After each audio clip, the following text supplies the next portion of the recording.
Let's get you some more headlines from around the world now. Police say that at least 14 people have been wounded after two suicide bombers attacked a Catholic church in Indonesia. Ian Lee's following this story as well as others for us from London. What can you tell us, Ian?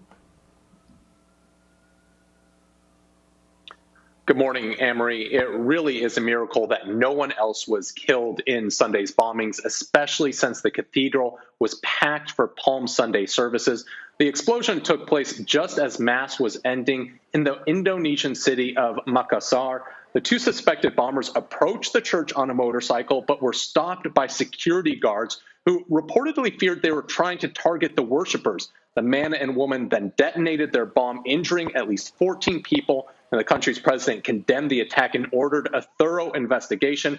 Authorities say the two bombers were part of a militant network that had pledged allegiance to ISIS.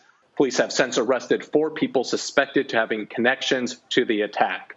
Next, we're in Myanmar, which saw its deadliest day of protests over the weekend. More than 100 people were killed by security forces in cities and towns across the country. Myanmar has been in chaos since last month's military coup overthrew the elected government. The United Nations, along with the US, UK, and EU, are condemning the latest bloodshed. But despite the crackdown, the main protest movement vows to continue their fight for freedom.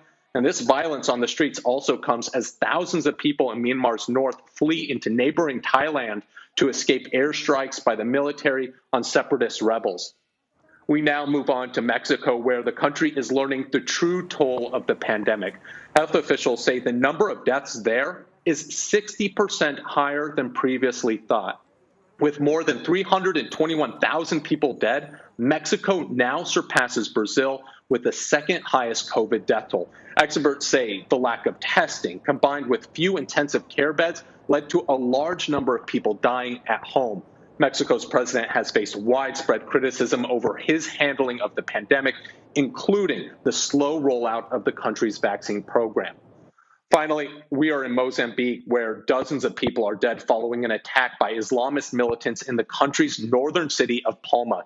Details out of the area are horrific, with reports of headless bodies strewn on a beach. The area is home to a major French gas facility and had been under attack by Islamist militants since Wednesday. Hundreds of people, including many foreigners, fled any way possible, but many took refuge in a hotel, which militants later attacked. The death toll is expected to climb as there are unverified reports that an armed group is still in control of the town.